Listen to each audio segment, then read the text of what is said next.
My beginnings in management were interesting because, again, it's nothing that I set out to do.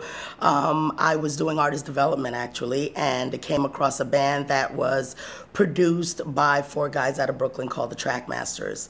I'm sure if, anybody's trying to get into music, they're familiar with that name. What a lot of people don't know is that, again, there were four of them. And they came to me, and based on my ability to help this group that had no management kind of get their stuff together, they wanted to take a chance and see if, I could help them take their levels to their career to the next level.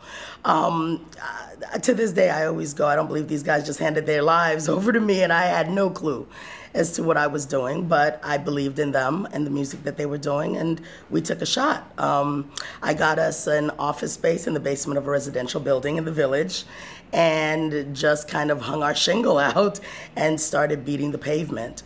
And I take a lot of pride in my beginnings because, again, a lot of people come from a situation that gave them the benefit of the exposure to the music and the exposure to the contacts and the business.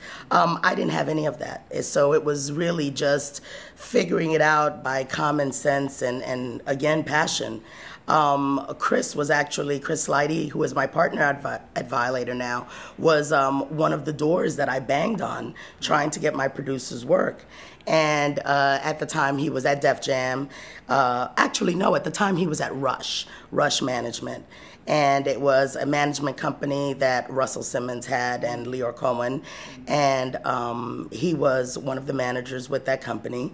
And what happened with the Trackmasters is that they went on to become very successful, but just as they were on the cusp, I think they fell prey to what happens a lot in that, all of the work started coming in and the money started coming in and everybody started kind of looking at each other and wondering who really did what and who was really owed what.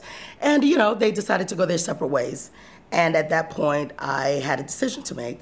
And Chris made me an offer to come on board and help him restructure all the things that he had going on. And that was right at the time that Rush was disbanding as a company. So he took on a lot of the acts that came from Rush. And at the time, they managed leaders of the new school who themselves were going their separate ways. So we took on Busta Rhymes as a solo artist. We had a Tribe Called Quest and Mobb Deep. He had Warren G, who was coming off his success off of Violator Records. There was Foxy Brown at the time, so he moved over to Def Jam and started doing A&R. He was the vice president of A&R over there. He had his Violator Records, and then there were all these clients that were coming from the management company. So what I did was I came in and saw that there was an opportunity to carve out and build a whole new division, which was the management side.